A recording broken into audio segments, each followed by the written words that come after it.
Are you frustrated with the people who are running for president? Peter is going to talk about working towards integrity in government. Please help me welcome Peter Latzman.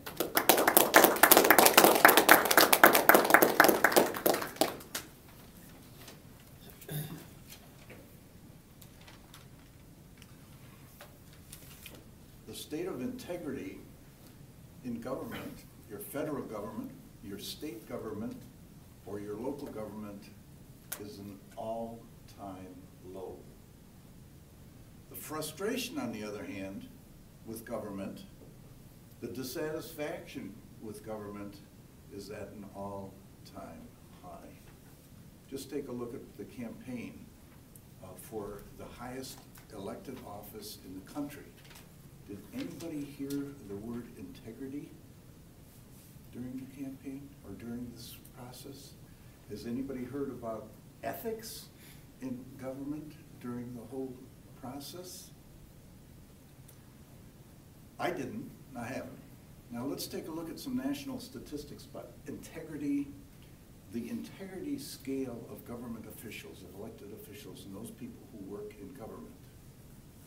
I went to the Gallup poll. Everybody knows Mr. Gallup. He has the poll on various things. In December of 2015, he published a poll evaluating and scaling various public officials, various public employees, various professions, and so on. And I found in that poll, on the scale, for federal officials, an abysmal 8%. For state officials, state elected officials, we did a little bit better, 14%. And now the local, your township, your city, your village official, we scored on the integrity scale 23%. Just a smidgen above lawyers. They were at 21%. Examples of integrity in government. The Flint water crisis. Let's take a look at the integrity of the guy who's working at the waterworks, who's supposed to be testing the water every day. Where was he? Where was his supervisor? Where was his manager? Where was the department head?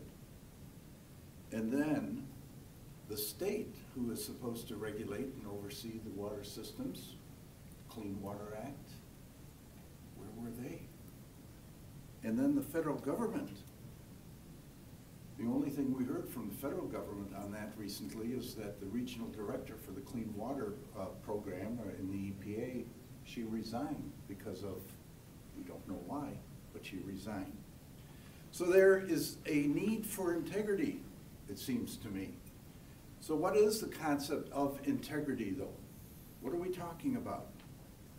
A couple things, three things. Let's start out with clear rules, clear understanding by the officials, by the people, what we demand.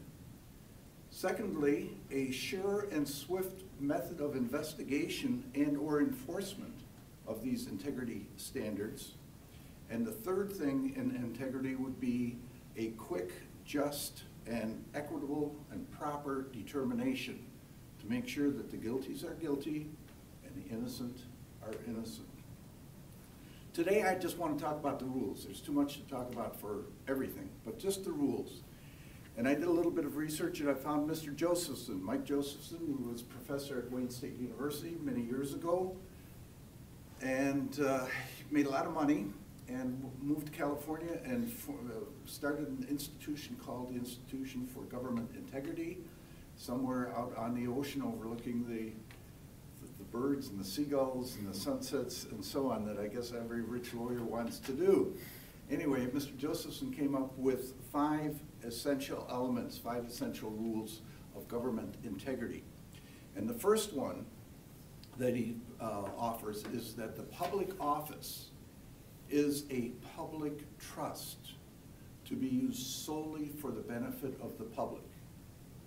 Not for your political career, not for your financial career, but solely for the public, to enhance the public. The second element, Mr. Josephson says, The decisions should be based, that government does, should be based on merit, by an objective judgment, by an objective standard, okay?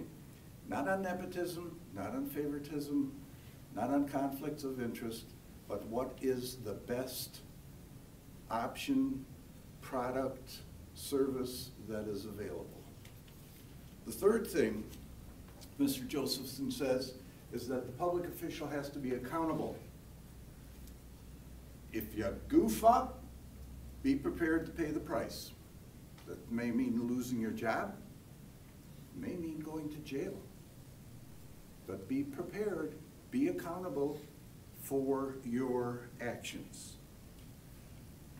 The fourth thing Mr. Josephson talks about is honor and respect for the democratic principles that we have by adhering not only to the letter of the law, but adhering to the spirit of the law. Adhering to the letter of the law is being legal. And ladies and gentlemen, in government, being legal ain't good enough. We have to be better than legal. We have to be moral, we have to be right, we have to be compassionate, and we have to be ethical. The fifth thing, final thing, is avoid the appearance of impropriety. Everybody knows Caesar's wife, right? Okay, anyway, when Caesar went to fight the war in Gaul, you remember Gaul, that was France.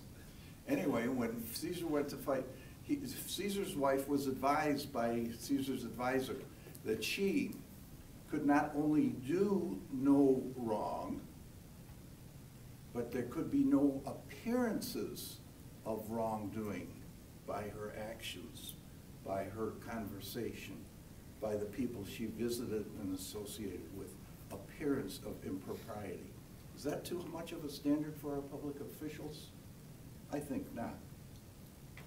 Now, we, the public, we should demand and perhaps we desire this concept of integrity in governments. We have some knowledge about it. And so the question I pose to you, what are you going to do about it? Nice speech, okay.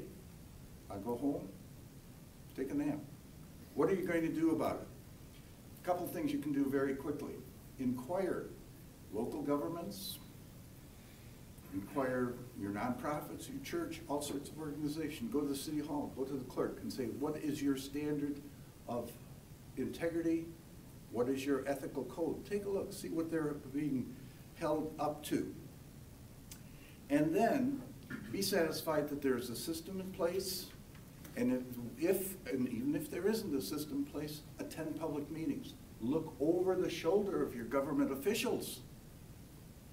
It's unbelievable how much better people act when somebody is looking over their shoulder. Remember the nuns in school? If they were in the room, you behaved a heck of a lot better than when they walked out of the room, when somebody's looking over your shoulders. And then, those who have this fiduciary relationship or fiduciary duty that to the public, if they know that you're looking over their shoulders, that will be indeed the first step in establishing integrity in our government. Now, ladies and gentlemen, go out and you take that first step.